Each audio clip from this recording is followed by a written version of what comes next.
I should title this video Cooking Standing Rib Roast for Dummies. My method is 3 easy steps. Anybody can do it. It's actually one of the simplest things I've prepared on the carnivore diet. There's literally no prep time, and all you need is about a 1/4 stick of butter, a little bit of salt, and a big hunk of meat. Hey everybody, welcome back to Carnivore Quest. Larry here. Today I'm going to show you how I cook a standing rib roast. A lot of people are intimidated by this big hunk of meat, and you know, who can blame you guys? I was too. It's an expensive piece of meat. This bad boy right here was normally priced around $230.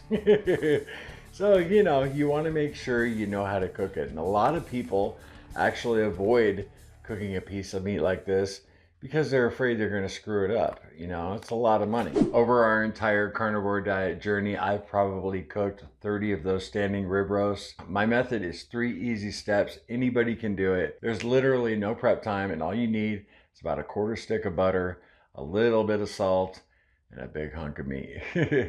So earlier today, Cassie and I did some shopping. We went out for a major meat haul. We finally got a day off together. We bought quite a few of these roasts today, and I just wanted to show you guys the size difference in some of them. Now, the method I'm going to show you to cook the standing rib roast, it would be the same for, you know, this little guy or this big daddy right here. Because basically, you know, you're keeping track of internal temperature, and yeah, there's no difference. Same cooking method for each one. Now, this one would be perfect for, like, you know, Christmas dinner. Last Christmas, I cooked up one about this size, fed about 8 people very easily. You know, otherwise, cut it up into steaks and, you know, freeze those up. We did a tutorial on that, and I will put that video in the end card so you guys can check it out. But definitely can't beat this sale, $9.99. Let me show you how easy this is. Today I'll be cooking this little guy right here. All right, from package to pan, I'm telling you guys, there is nothing easier than this. Let's rip this bad boy open and literally set it right in there.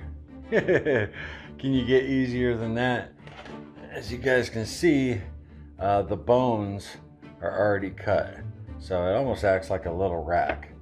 Perfect, right? Now, I just wanted to show you guys use a pan like this. You know, I did like 20 of them in a pan like this and came out phenomenal. And then Cassie suggested using cast iron. So, voila, as Cassie would say. Whether you use a cast iron or that previous pan I showed you, both ways, everything comes out delicious. But you know, Cassie loves the cast iron. It's a happy wife, happy life. Yeah, tell me about it. There have been times where I literally just threw this in the oven without any salt because, you know, we salt as we eat. There are times where I just put some salt here on the fat cap. And that's it. We have our oven set to 250 degrees. Let's throw this in.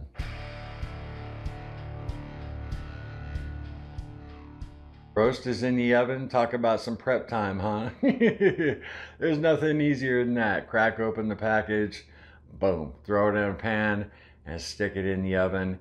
And we're gonna leave it in there at 250 degrees, remember, for about 1.5 hours, and then I'm gonna start checking the internal temperature. We wanna pull it out when the internal temperature reaches 120 degrees. I think I've messed up one roast the entire time I've been cooking them, and that was because I left it in a little too long. Once the temperature reaches 100 degrees, it'll go up quickly. So the most difficult part about cooking this rib roast is just keeping track of the temperature, which is simple, right?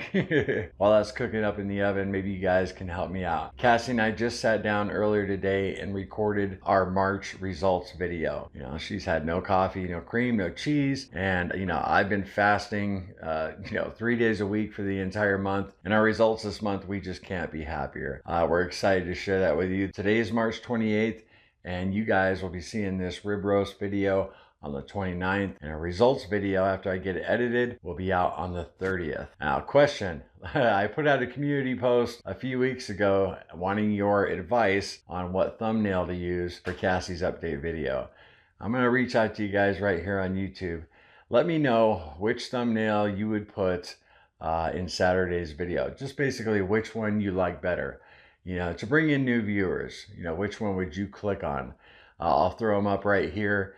And as you can see, here's the title of the video down below. So either A or B, which one do you like better? Let me know down in the comments, and you know, I'll go with your decision because I went with your guys' votes on that last video, and it did really well. So thank you very much for your input. Very cool. Cassie and I had a real good time shopping today. We hit up 2 Publix, and we also hit up an Aldi. A lot of you commented in that urgent video that Aldi had a good sale going on too, on standing rib roast and also rack of lamb. This is how a quarter is going to save you dollars. And bring your own bags.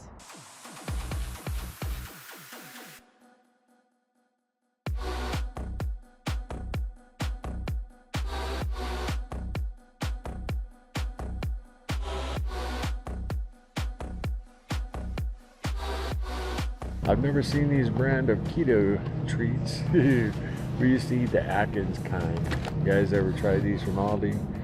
You know they're bad news, full of garbage. But it's always fun to look. Okay, we're gonna stock up on this. It is the flat cut. I like both. I think the point end has a little more fat. At least the last time I had it, it was absolutely delightful. $16 for almost 5 pounds. When you figure after everything is said and done, you're looking at about 4.25 pounds, 4¼ pounds for 16 bucks. It's not bad. The lamb, that's what I'm looking forward to. The lamb. It's been a while since we've had lamb. So it was $8.99 a pound. $8.99 a pound. Awesome. We'll get a few of these. Yeah. Well, I don't see any standing rib roasts. $8.99. That's what all you guys said in the comments of our video. Man.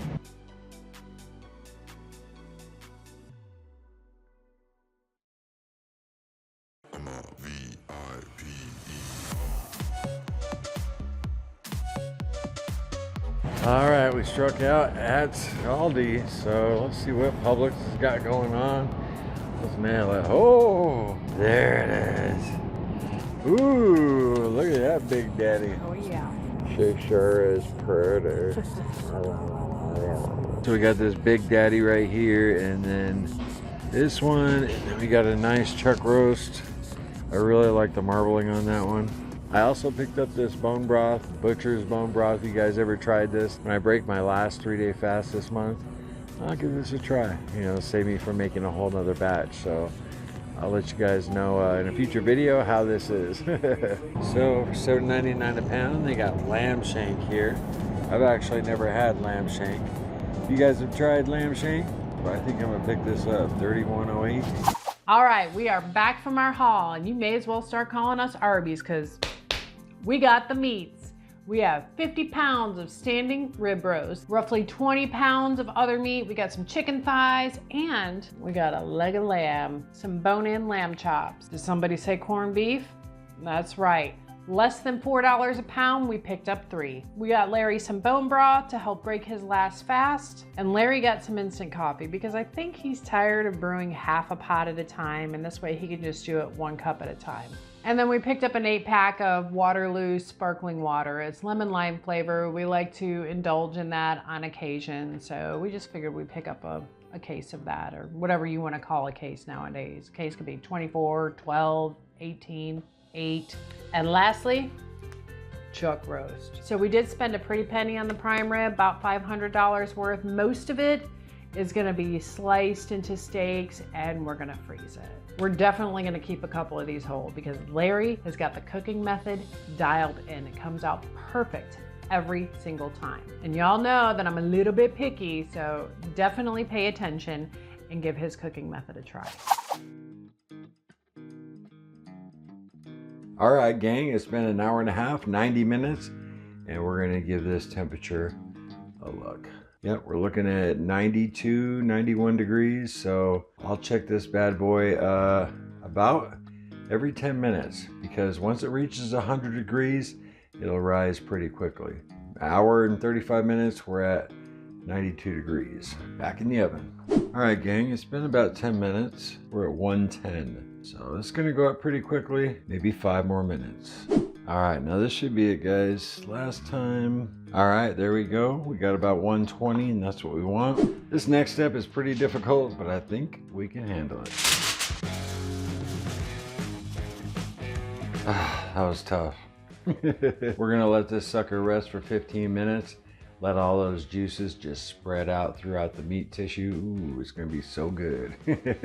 Anyway, I'll show you the next step right now.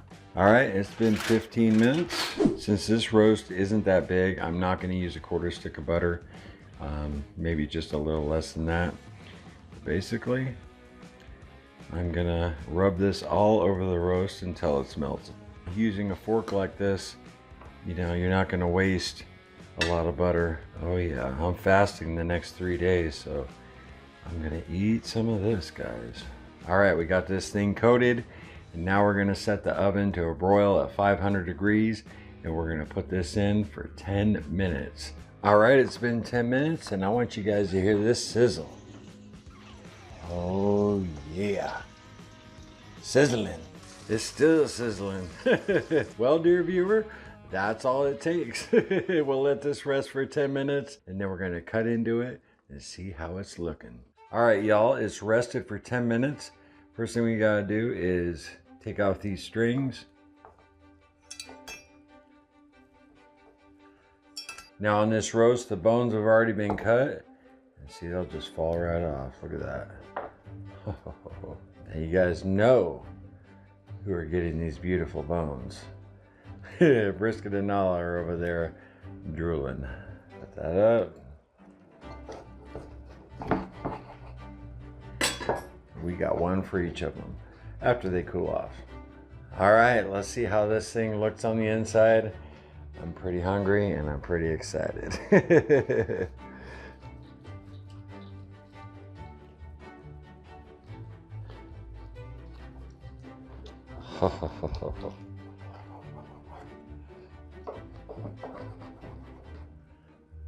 Oh yeah, perfect.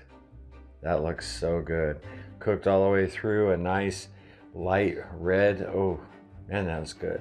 Now if you guys like it a little more well done than this, you want to take that internal temperature up to 130 degrees, you know, and then go from there. But this is 120 right here. Perfect. Total cook time for this roast was about 2 hours. You know, bigger the roast, longer it's going to take, but it's important you check that temperature.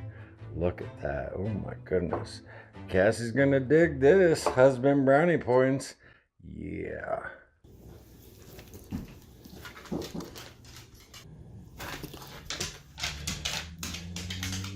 So as you guys can see, this is so simple. Anybody can do it. You know, you just got to keep track of that temperature. You don't want to overcook it. And it'll come out perfect every time. I've watched a lot of videos and seen different ways to do it. And I basically narrowed it down to this simple, you know, method that anybody can do. I'm not worried at all about getting a bunch of salt on there before I cook it, because Cassie and I season it up with salt as we eat it, you know, so it's not a problem. Much simpler, I think. And I think you save on salt too. Most of it ends up at the bottom of the pan. Tomorrow, Saturday, March 30th, 9 a.m. Our results video is coming out for the month of March. And we're going to report our weight loss and how things went. And it's going to be cool. Cassie and I are both very excited. And I know a lot of you out there will celebrate right along with us. It's been a cool month for sure. So I really appreciate you guys stopping by today. You know, hit the like button if you please before you bail. And if you're not subscribed, be cool if you do, man. We'll see you guys in the next one. Remember, no sugar, no carbs, and no cheating. Later.